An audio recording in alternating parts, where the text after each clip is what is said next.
Добрый вечер на телеканале ТНВ Татарстан, ток-шоу.опоры. В студии Светлана Кадырова. Приветствую всех наших телезрителей. Хайрли Кищетак.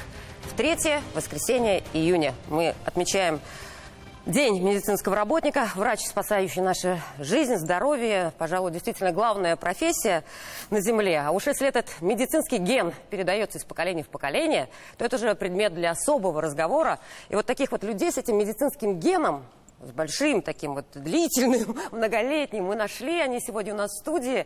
Такая праздничная программа пусть будет сегодня, с хорошим настроением, потому что замечательные люди сегодня в студии, которых с удовольствием представляю. Юрий Антонович Анисимов, хирург, в 1973-1982 годах заведующий горздрав-отделом города Казань. В 1982-1986 годах заместитель министра здравоохранения СССР, почетный ветеран здравоохранения Республики Татарстан, заслуженный врач Республики Татарстан. Рады вас видеть. Спасибо. Андрей Юрьевич Анисимов, сын. Хорошо, я сразу не представила, да, династии. Сын Андрея Юрьевича Анисимова, хирург, заведующий кафедрой неотложной медицинской помощи и симуляционной медицины Института фундаментальной медицины и биологии КФУ, профессор, доктор медицинских наук, заслуженный врач Российской Федерации, Республики Татарстан. Здравствуйте. Добрый день. Следующая династия, династия Терегуловых. Лилиана Ефимовна Терегулова, акушер-гинеколог, врач УЗИ, заведующая отделением УЗИ перинатального центра Республиканской клинической больницы, доцент кафедры ультразвуковой диагностики Казанской государственной медицинской академии, кандидат медицинских наук, заслуженный врач Республики Татарстан. Здравствуйте. Сын Андрей Юрьевич Терегулов, рентгенохирург, главный внештатный рентген-хирург Минздрава Республики Татарстан, заведующий отделением рентген-хирургических методов диагностики и лечения Республиканской клинической больницы, доцент кафедры хирургических болезней постдипломного образования Института фундаментальной медицины и биологии КФУ, кандидат медицинских наук. Здравствуйте. Еще одна династия Сабировых. Фирая Маратовна Сабирова, врач-акушер-гинеколог, репродуктолог, главный внештатный специалист по репродуктивному здоровью Минздрава Республики Татарстан, заместитель генерального директора клиники Скандинавии АВА Казань, заслуженный врач Республики Татарстан. Хайрли Кищ. Здравствуйте. Дочь Венера Леонидовна Сабирова, врач-акушер-гинеколог, репродуктолог. Все то же самое, заметьте, да, только чуть дальше небольшие изменения. Преподаватель кафедры акушерства и гинекологии Института фундаментальной медицины и биологии КФУ, кандидат медицинских наук, заведующий отделением ЭКО клиники АВА Казань. Рады видеть вас. Я напоминаю, что мы работаем в прямом эфире. Прямо сейчас нас можно смотреть в группе ТНВ ВКонтакте. Ну а вообще история России знает немало, имеет свои истории, немало знаменитых врачебных династий. Семья Минхов, основатель династии Аган Минх, был приглашен в Россию Екатериной II, внес большой вклад в становление российской медицины. Его внук Григорий Минх, русский врач и благотворитель, открыл возбудитель чумы, исследовал ТИФ. Основатель династии Сергей Боткин был одним из создателей военно-полевой терапии, военно-санитарного дела в российской армии. Его сын Евгений был врачом царской семьи. Более 120 лет насчитывает знаменитая династия Вишневских, основатель которой Александр Вишневский непосредственно связан с Казанью. А вот от кого берут отсчет ваши династии, сколько им лет, как возникли династии Анисимовых, Терегуловых, Сабировых, как она развивалась? Давайте начнем с Юрия Антоновича. Ну что, я уже говорил, родоначальницей нашей медицинской династии является моя мама, Нина Степановна, которая после окончания 17 лет и до выхода на пенсию проработала в участковой и районных сельских больницах. И она настояла, чтобы я тоже пошел. Настояла? Да. Так. Тогда у меня было колебание в выборе. Между кем, Юрий Антонович? Между сельскохозяйственным институтом и медицинским. И все-таки мама Настояла. Вот. А вы настаивали уже, когда Нет, Андрей Юрьевич? Нет. Сейчас в нашей семье уже свобода. Альтернативы не было у сына. Он сам с младших лет, с малых лет. Вот он. Так, и сейчас у вас в династии, Андрей Юрьевич, значит, с Ниной Степановной все началось. Отец, вы... Мама. Ну, к сожалению, 6 лет назад она от нас ушла, но мама более 43 лет посвятила медицине. Она первые годы своей трудовой деятельности, будучи врачом сельской больницы, вместе после окончания института с отцом они уехали. Она, в общем, была такой многоплановым доктором, и педиатром, и гинекологом, и терапевтом приходилось Ну, в сельской работать. местности, я Да. думаю. А когда они вернулись в Казань, после окончания ординатуры по офтальмологии, дальше всю свою сознательную профессиональную деятельность она посвятила детской офтальмологии, работала детским офтальмологом в поликлинике. Моя супруга Гузель Рауфовна пошла тоже по стопам. Она сейчас заведующая отделением микрохирургии Республиканской офтальмологической больницы. И, в общем-то... То есть по женской линии офтальмологи в Да, конечном итоге. да, у это вас? еще не последняя, как сказать, точка в этой линии. Заслуженный врач Республики Татарстан, один из ведущих хирургов-офтальмологов нашей республики. Старший сын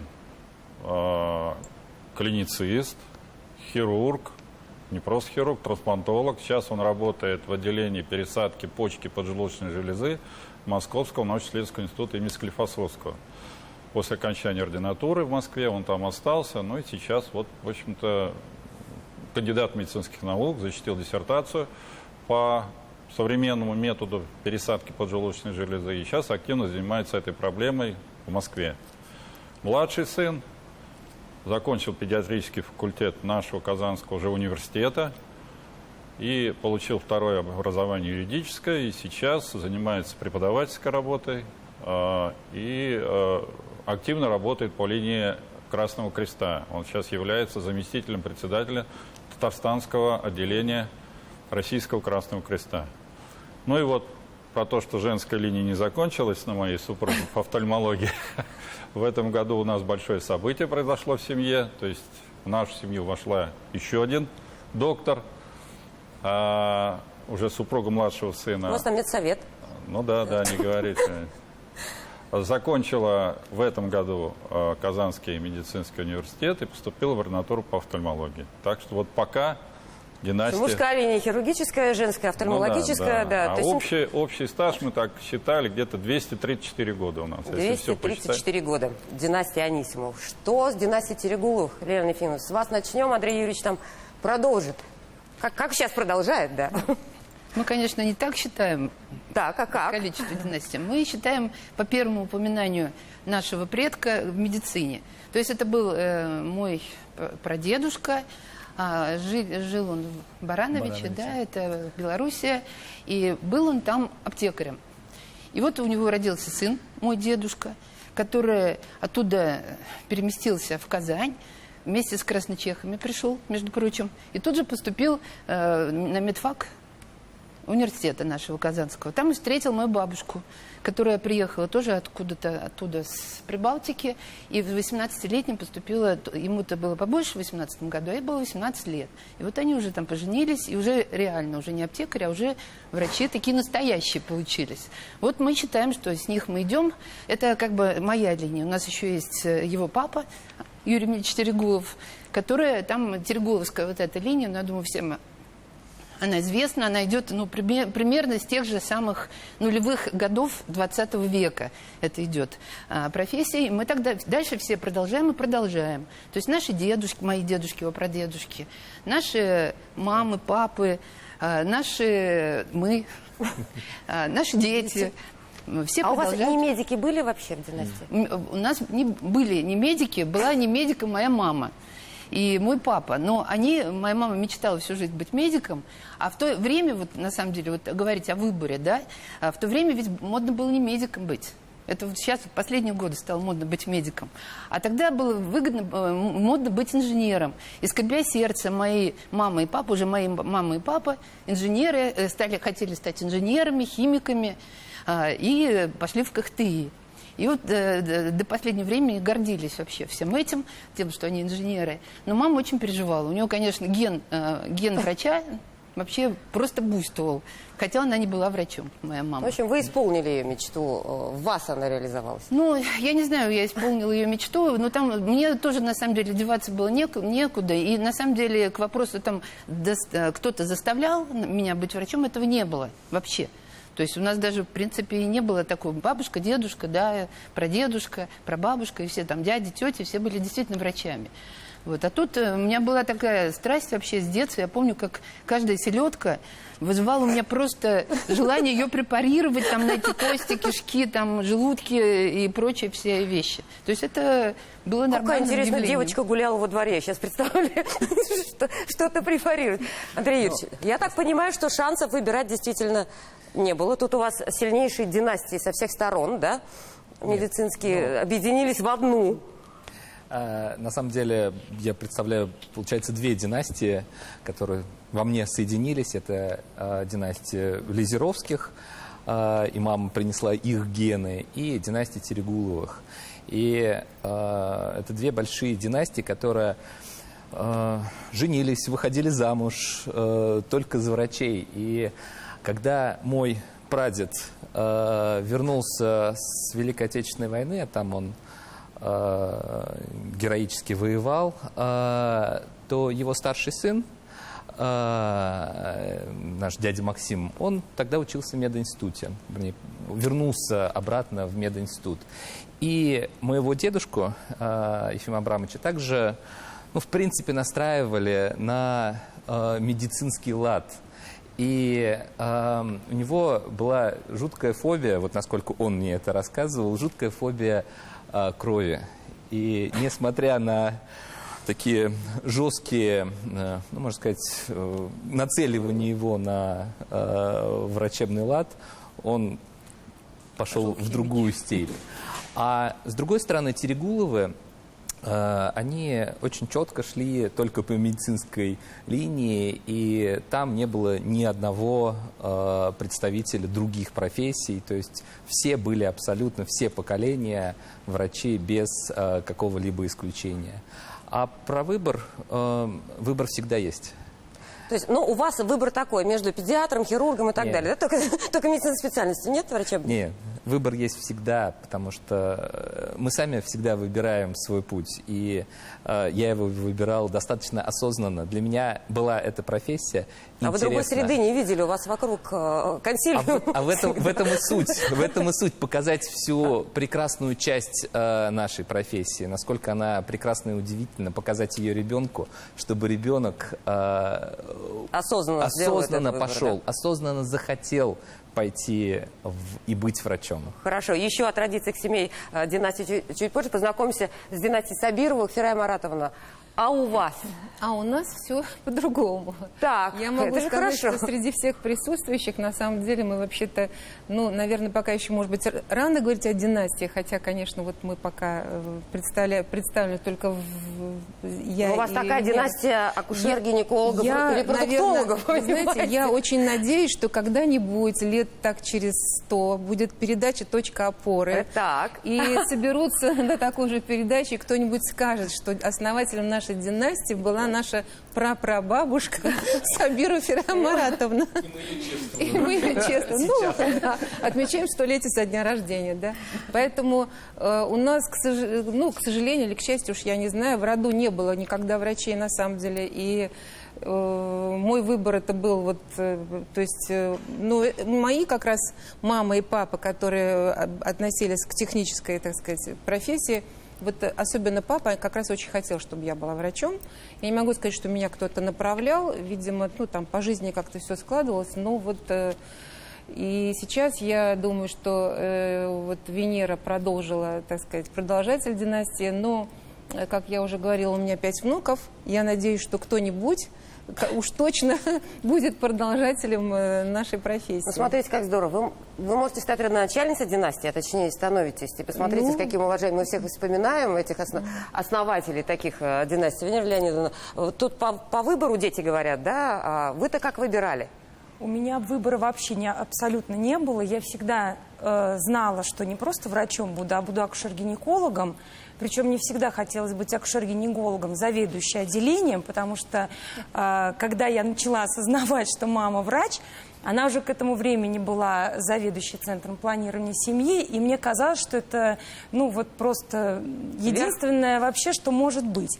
И обязательно у меня был телефон, я принимала пациентов, у меня был аппарат УЗИ, монитор телевизора старого, а пультом я водила и проводила диагностику. Мне казалось, что вот действительно, да, только так. Но действительно у нас молодая династия, потому что, в принципе, профессия репродуктология, она сама по себе молодая, поэтому я думаю, что мы будем продолжать. В этом направлении. Да, и мне кажется, что я бы очень хотела, чтобы кто-то из моих детей стал врачом, может быть, даже репродуктологом. Если бы кадровый вопрос в России, особенно с нехваткой врачей, решался бы через многодетных врачей в вашей династии, я думаю, что мы бы покрыли весь дефицит уже давно, в том числе в узких специальностях. Какие достижения, чем знамениты, да, члены ваших династий, какие-то медицинские достижения, что есть, чем гордитесь, Юрий Антонович? Ну, в нашей семье, наверное, я считаю, достижение – это мой сын. Андрей Юрьевич.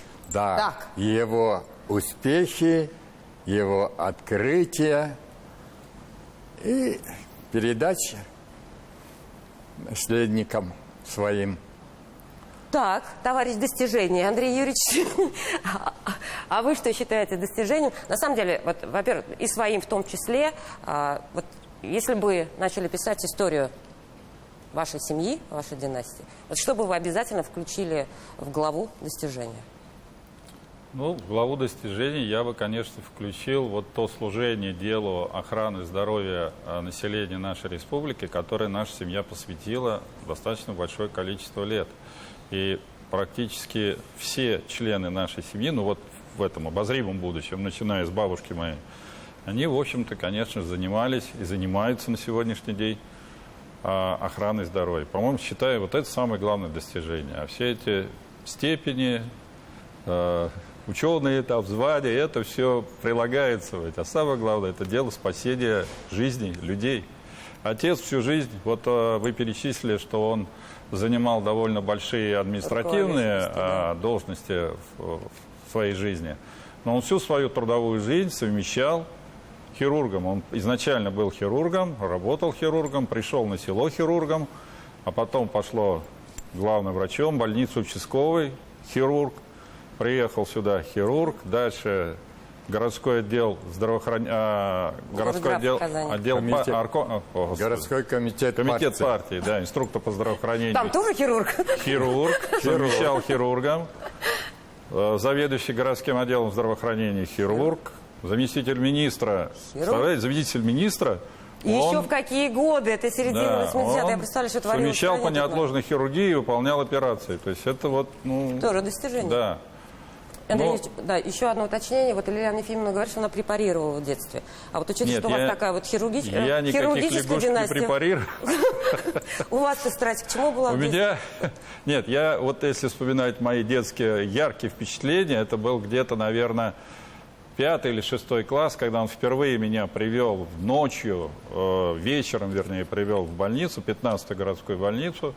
Отделение тогда по неотложке не работало, как я уже потом понял, то есть отдыхало. Вот он завел меня в операционную, этот синяя лампа, вот это вот специфический запах вот этого лизола, да, это на меня оставило неизгладимое впечатление. А дальше уже, по-моему, после 9 класса он меня впервые взял в операционную, и там я упал первый раз в этой операционной. Ну, чуть не упал там, да?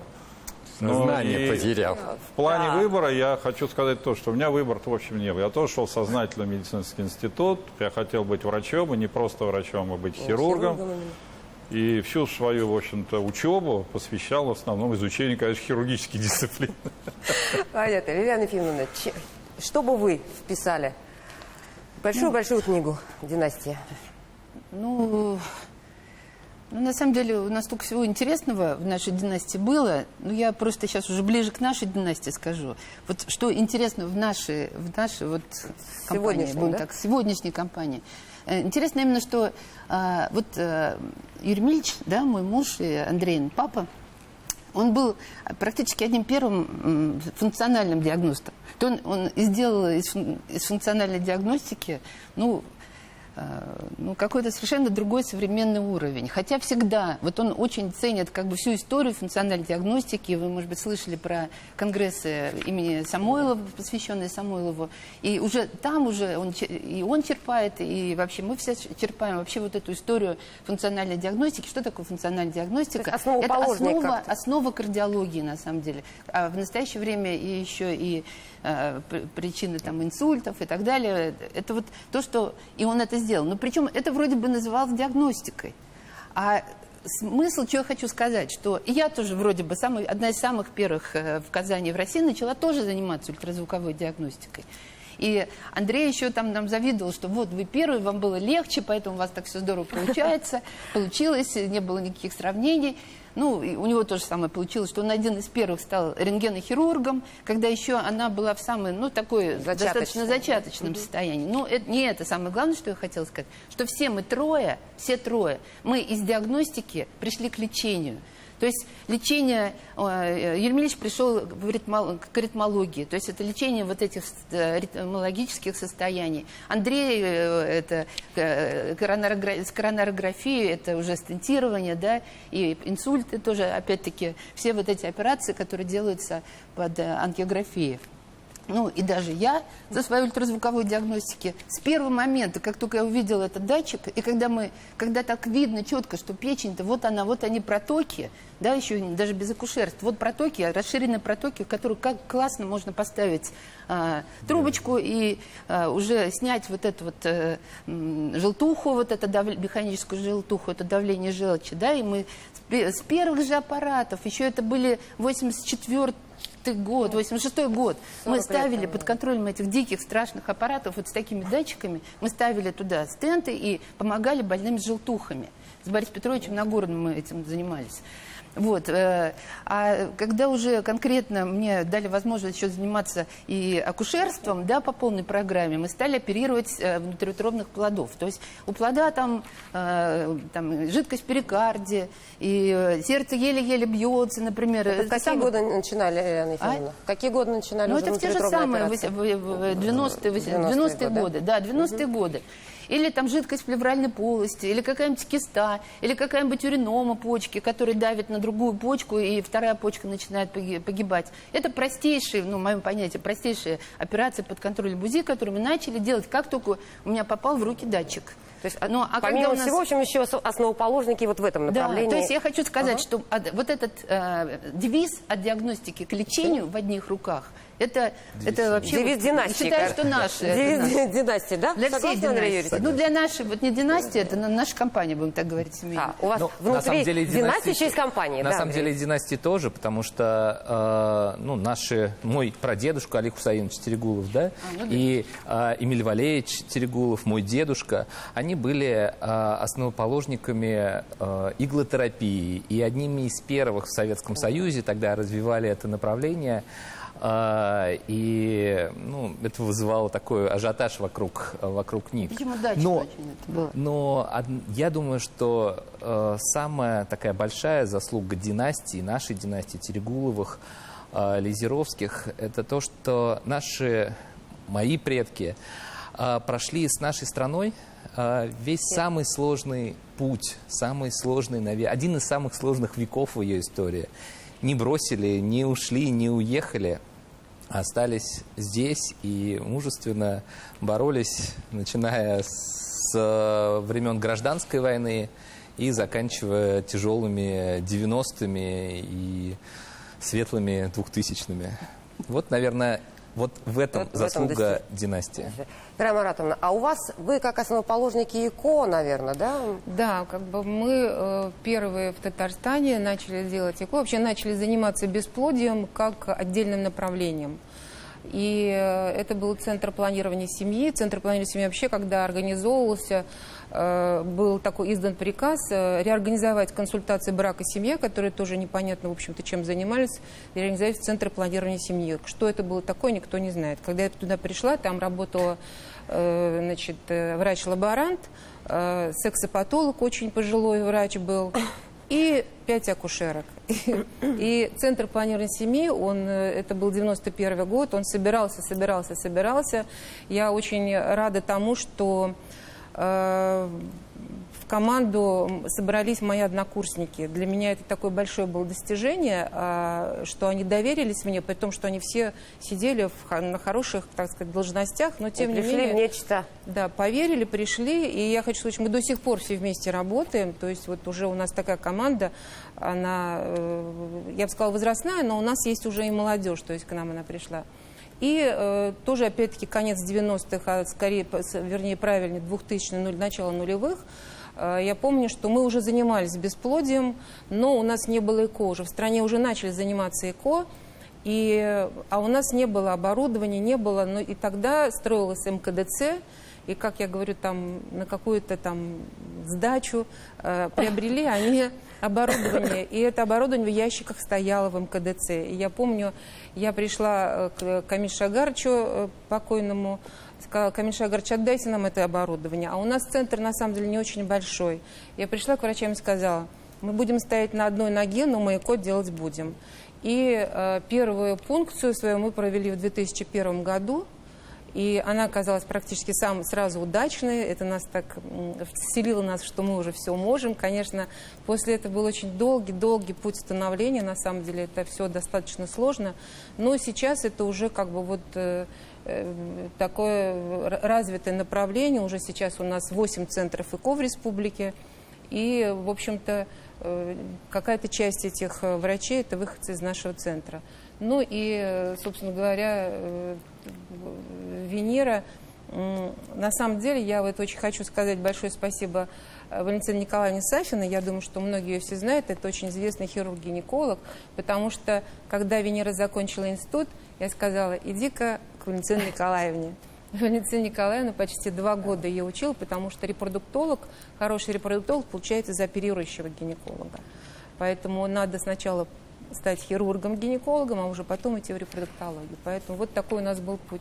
Ну, тоже исторически уже, да, я так понимаю, Венера Леонидовна? Да, но вообще, на самом деле, мне очень повезло со всеми моими учителями.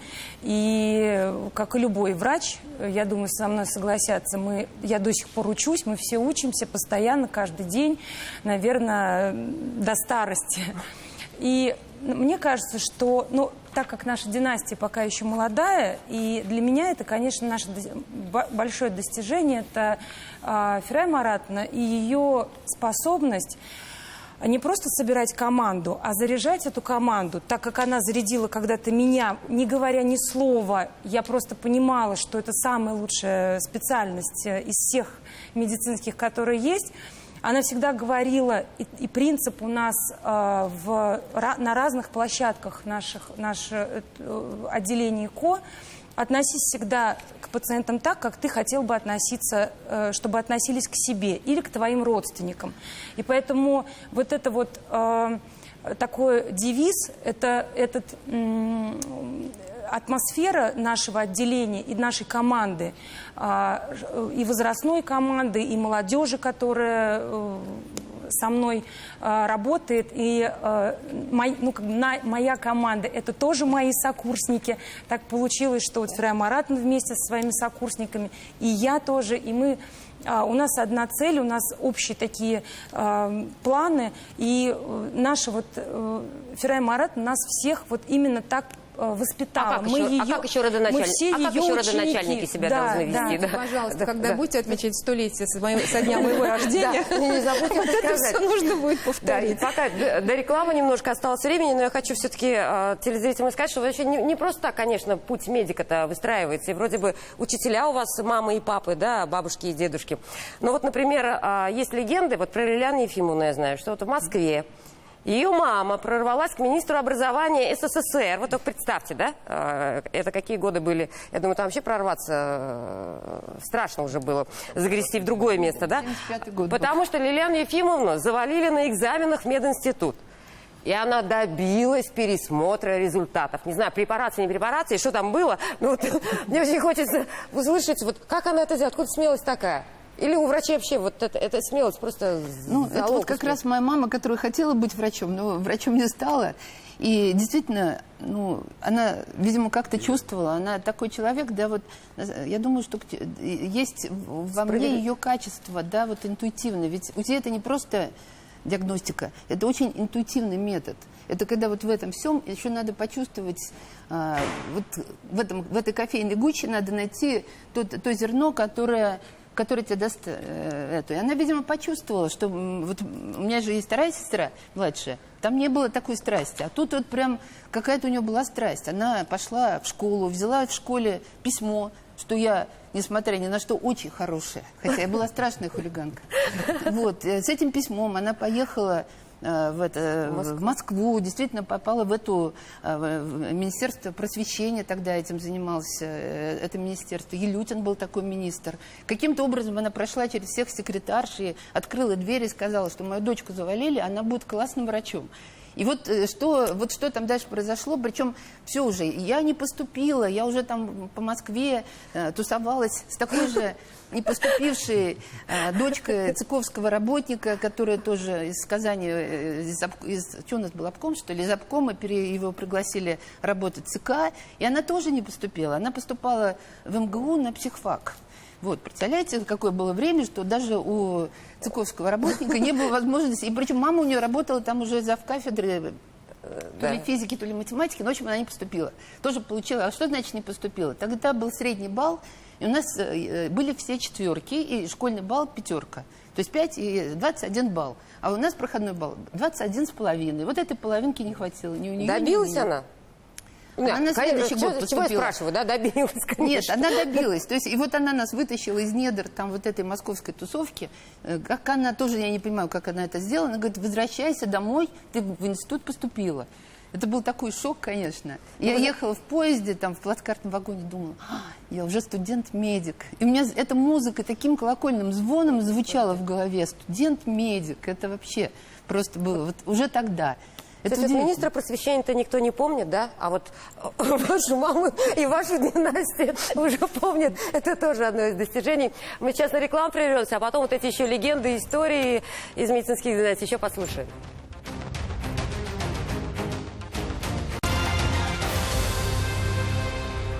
Мы продолжаем сегодня обсуждать медицинские династии, замечательные, о которых знает и весь Татарстан, вся Казань точно.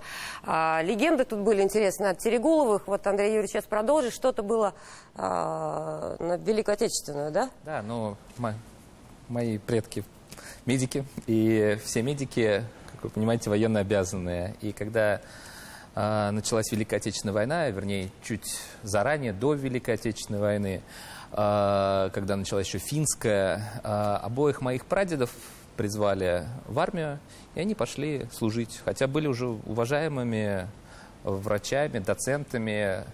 Прадед был зав. Горздрава в Казани. И в 1941 году на Волховском фронте, защищая город-герой Ленинград, прадед, начальник фронтового госпиталя, делает утренний обход. Обход он делает вновь поступивших бойцов и обнаруживает своего сына. Представляете, 4000 километров фронт. Воюет там от 10 до 16 миллионов человек. А прадед даже не знает, что сын ушел на войну, потому что он ушел добровольцем. Он бросил первый курс мединститута и сам ушел добровольцем на фронт. И был ранен на фронте, где стоял госпиталь, и попал к отцу к своему. И отец обнаруживает своего сына, и, слава богу, это заканчивается все удачно. Они оба проходят всю войну от начала и до конца, и возвращаются героями. И второй прадед точно так же был призван, освобождал западные территории Белоруссии, Западную Украину еще до Великой Отечественной войны. И они встали в городе Белосток. Белосток – это западный оконечек Советского Союза в тот момент был, а сейчас Польша. И за несколько дней до войны, до 22 июня, ему дали увольнительную, и он приехал в Казань ровно 22 числа, в день начала войны. И весь его, вся его часть была уничтожена в первые минуты войны. И он выжил. Дальше он возвращается опять на фронт, попадает в окружение, из окружения уходит в партизаны, с партизанами бьется с немецко-фашистскими захватчиками и соединяется с частями Красной Армии, доходит до Берлина. И уже после 9 мая он садится на самолет и еще с одним терапевтом летит над Германией. И какие-то недобитые части немецких войск сбивают его самолет уже после 9 мая. Он падает, погибает летчик, погибает терапевт. Он выживает в тяжелом состоянии, остается в госпитале 2 недели, лежит без сознания.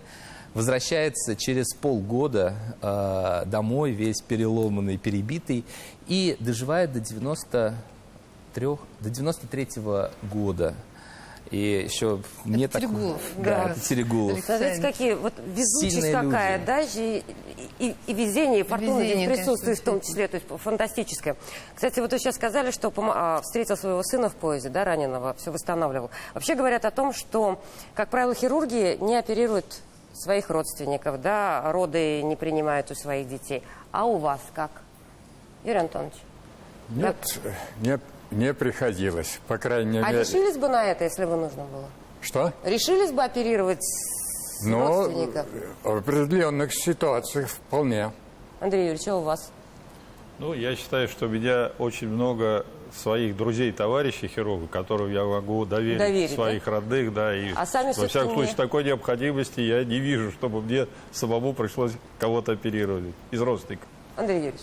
Ну, и был опыт определенный у всех своих родственников к себе, не только к себе, потому что, в первую очередь мы должны понимать, что если мы не можем помочь себе, не можем помочь своим родственникам, Как же мы то... будем помогать остальным, да? Да. Леонид Ефимовна. Ну, то же самое. То есть Я никаких тоже- таких... То есть это у нас такой стереотип, что врачи... Нет, это если не я, то кто? Ферия Маратовна, а вы принимали роды у своей дочери? Ну, я тогда уже не работала, я уже не акушер-гинеколог, я была уже директором клиники. Я вообще всех своих внуков, я стояла рядом, и первого, кого видели внуки в этой жизни, это была я. Поэтому... Контроль. Контроль. Поэтому я присутствовала на всех родах своих дочерей, поэтому... Я же говорю, Ферия Маратовна феноменальная способность собирать команду в любом месте. Если рожает дочь, она собирает лучшую команду и контролирует ее. И так далее. Как на работе, так и дома. Ферия Маратовна Во главе. рядом с ней лучшие, и она в курсе всех событий. Хорошо. Еще один социологический опрос. Почти половина врачей, 44%, не хотели бы, чтобы их дети выбрали эту профессию. Вот... Лилиана Ефимовна, я так понимаю, вы хотели? Ну, конечно. Потому что это прекраснейшая вещь. Это действительно жизнь. Это просто жизнь, в которой мы живем и действительно и говорим все время только об этом. И иногда, конечно, кажется, что мы ничего больше не видим, но мы видим вот это, мы живем в такой кипучей жизнью с этой медициной. И, конечно, я удивляюсь, честно говоря, когда они хотят, чтобы дети были врачами. Потому что, это счастье быть врачом. Понимаете, это счастье быть врачом, Нет, особенно даже, если даже у не тебя в том, это что получается. счастье быть врачом. Удивляет, что почему не хотят. Да. Врач и не хочет, чтобы его дети прошли этот прекрасный путь. что-то врач Значит, каким-то он сам не выгоранием. видит этого прекрасного пути. Или И вот выгорел. это вот 44% это катастрофа. Это катастрофа. Это На самом катастрофа. деле очень плохо говорит о ситуации у Да. нас в стране медицинской. Юрий Антонович, Ну, вы-то уже вначале даже сказали, чтобы Андрей Юрьевич еще дальше передавал, да? да. А если бы вот стал строителем заслуженным Республики Татарстан? Не стал бы. Нет, у нас в то время, по крайней мере, такой задачи не стояло. В выборе профессии прежде Ну, всего. я могу сказать по своим сыновьям. В общем, с каждым из них после окончания первый 10 лет кончал, второй уже 11 классов. Мы садились с мамой, с моей супругой, и говорили по душам. То есть, куда ты хочешь. То есть, мы не хотим тебя принуждать, заставлять. Но! Нет, Нет, не было но. никаких но. Разговор был откровенный. И каждый добровольно сказал: дед уж, папа, от осинки не родятся апельсинки. Хорошо, еще такая. Вот сейчас вопрос только к детям. Проблема отцов и детей все-таки дома присутствует? Ну, по крайней мере, когда вот такие консилиумы дома. Часто, во-первых, устраиваются или нет? Часто ли спорите с родителями? Вот в профессиональном По плане. профессиональным вопросам? Да. Часто, Ну, часто ли это сейчас- устраиваете? Часто ли говорите, там, мама, папа, вы работали в другое время, у вас были другие технологии? Ну, у нас такого нет, потому что мы работаем в команде, и, конечно, опыт Ферай Маратовны, он Ну, вам очень руководителей не поругать, даже дома. Я другое хочу сказать. Как раз вот мы действительно очень много разговариваем. Вообще, Ферай Маратовна обычно говорит: пожалуйста, давай не о работе. Да, Нет, но это не подожди, получается. давай Это вот буквально еще. первые минуты. Все равно мы съезжаем на пациентов, мы съезжаем на работу. Но я хочу сказать о другом. Для меня, например, я в последнее время себя ловлю на таком очень приятном чувстве, что моя дочь профессионально начинает меня превосходить. Я могу это точно сказать, потому что я, поскольку немножечко... Я продолжаю консультировать, я общаюсь с пациентами, но все-таки я уже ушла больше в организацию, как бы, а вот с точки зрения профессиональной, как репродуктолога, она, ее команда, вообще все мои врачи, они все идут вперед, и поэтому мне бывает, ну, как бы не зазорно, например, проконсультироваться с ней, и она может мне что-то подсказать. Я иногда делаю это. Хотя, ну, как-то в какой-то степени мне это не очень удобно, но я считаю, что это нормально. Это, наверное, нормально вообще, когда Ну, такое соработничество. даже в дети этой ситуации, перерастают своих родителей. Это, наверное, очень хорошо, мне кажется. Да, Андрей Юрьевич? Я, наверное, тоже поддержу вот эту мысль однозначно. Вот я тоже себя ловлю на этой мысли, что когда я общаюсь со своими детьми, что в достаточно большом количестве вопросов они уже превосходят меня.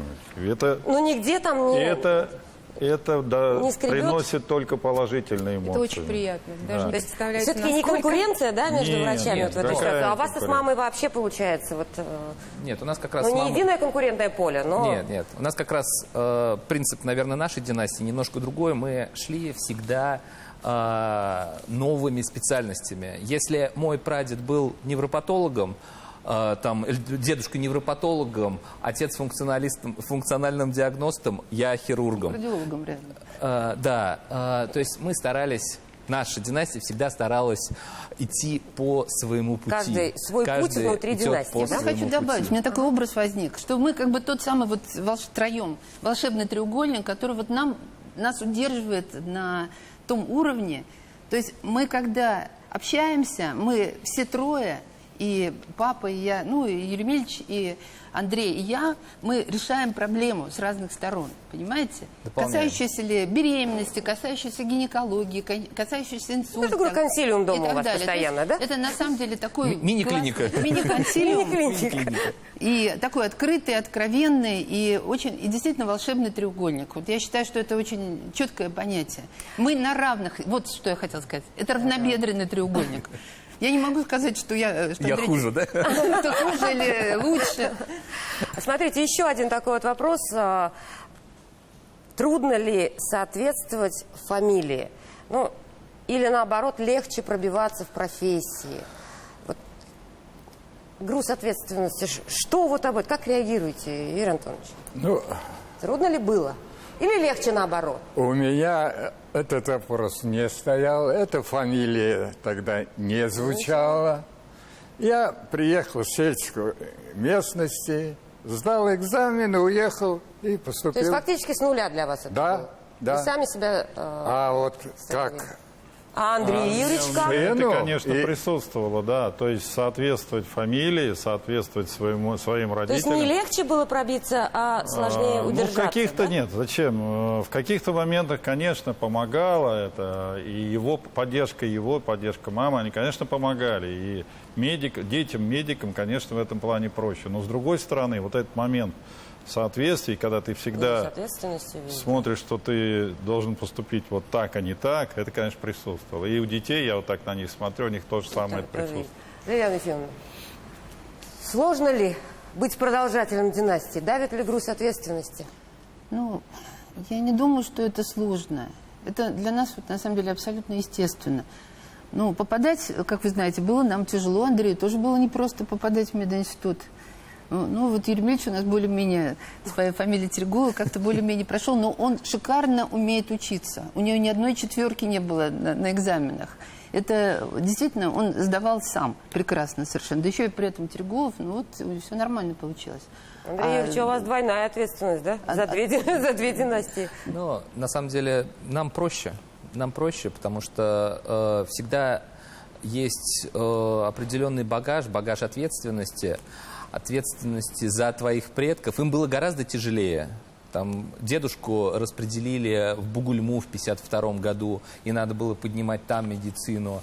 Прадедушки поднимали медицину здесь в 30-е годы. И нам проще. У нас уже практически все здесь хорошо и все готово. Поэтому я не видел сложностей, и все зависит от тебя самого. И ответственность ты сам свою несешь. А вот еще, вы знаете, телезрители, может быть, и не знают, но вот у Андрея Юрьевича, Андрей Юрьевич уже сказал, а вот это Андрей Юрьевич еще не сказал, что и супруги тоже. Да? И супруги тоже медики. Вот скажите, пожалуйста, а если бы не медики? Лея Валентиновна, вот Я даже не представляю, Ну, что бы было. Развод. У старшего супруга не медик, Так, старшего сына. И все нормально, никаких вопросов нет. не возникает. Знаете, мне кажется, вот я помню, когда Андрей учился чуть младше курсом, конечно, когда сокурсники знают, что ты врачебный ребенок, может быть, со стороны кажется, что другим, что, ну, это врачебный ребенок, а тебе самому, на самом деле. И я думаю, что Андрею у тебя тоже так же было. Это так, ну, на самом деле, груз ответственности. И я помню, что мне было, я боялась там, что, не дай бог, поставят там не пятерку, а четверку, потому что ты не оправдаешь. И у меня тоже в жизни сложилось так, что я влилась, то есть моя небольшая династия влилась в большую династию мужа фамилии Менделевич, профессоров, психиатров. И когда вот я была представлена этой огромной династией профессоров, доцентов, то это была тоже такая, я не знаю, может быть, я настолько ответственная, да, что и когда мои родственники поздравляли с защитой диссертации, это было тоже так почетно, что мы оправдываем такое высокое звание, высокая связь с предками со стороны мужа и с нашей стороны. Поэтому это такая большая врачебная династия. Я абсолютно согласна, что, конечно, это нормально, когда ты хочешь, чтобы твои дети были врачами. Не просто потому, что им будет легче, а потому что тебе настолько хочется и передать все свои знания. И самое главное, чтобы они превзошли тебя. Ведь каждый родитель хочет, чтобы твой ребенок превзошел тебя. И это вот было бы замечательно. Хорошо, меньше 5 минут до конца. Мне бы сейчас хотелось, чтобы каждый коротко сказал, во-первых, какой видит свою династию будущее, какой бы хотели видеть.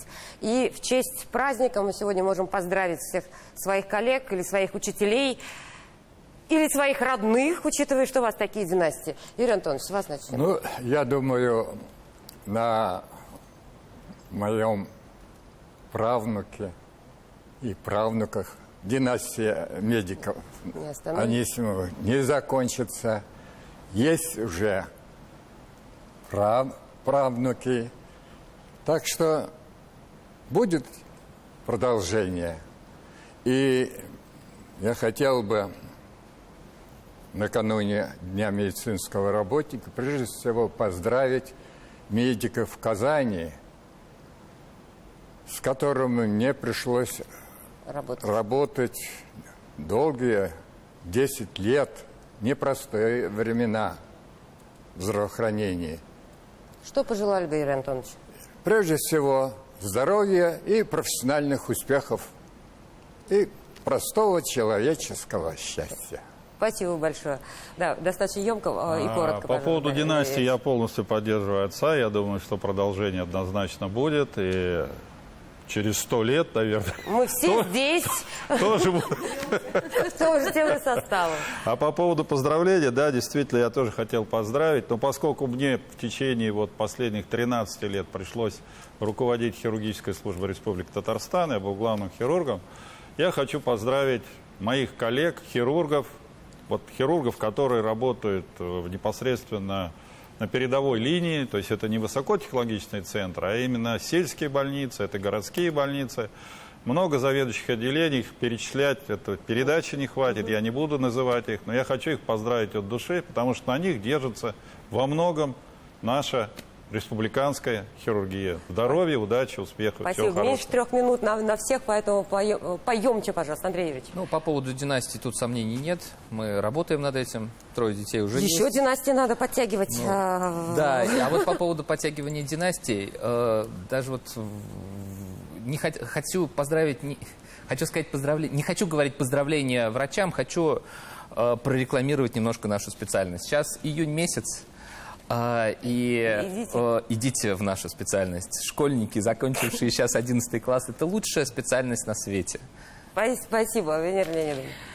Конечно, я поздравляю всех моих коллег, всех нас с праздником нашим профессиональным. И мы каждый день, мы каждый день думаем о пациентах. И, конечно, здоровье и счастье, правильно сказали, обычного человеческого счастья нам всем, спокойствие на работе, хорошего отпуска, кто идет в отпуск. Так что всем отличного лета и праздника. Хорошо, Ферай Маратовна. Ну, по поводу династии я уже говорила, что я очень надеюсь, что все-таки из 5 внуков кто-то продолжит будет тоже врачом. Конечно, всех поздравить хочется, всех коллег, в принципе, всех врачей и медиков, и медсестер, которые работают в нашей республике. Но, тем не менее, хочу поздравить наших своих репродуктологов, коллег, потому что у нас прекрасная профессия во врачебной специальности. У нас еще самая лучшая профессия, потому что мы дарим жизнь. Хорошо, спасибо. Лилиана Ефимовна. Я хочу тоже насчет династии, что я очень верю, что существует память поколений. Эта память поколений, вот именно она заставляет нас в какой-то момент отказаться быть журналистом, астрономом, еще кем-нибудь и становиться медиком.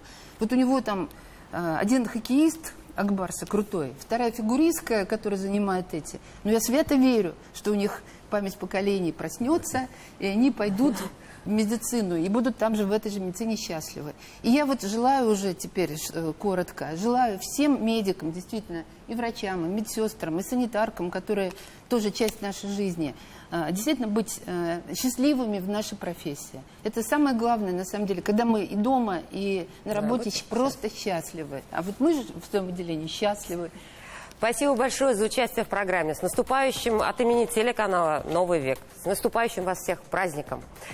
Я надеюсь, что через 100 лет, это как минимум, что мы обязательно здесь встретимся и будем говорить о продолжении ваших замечательных династий. Всего доброго, до свидания. Спасибо.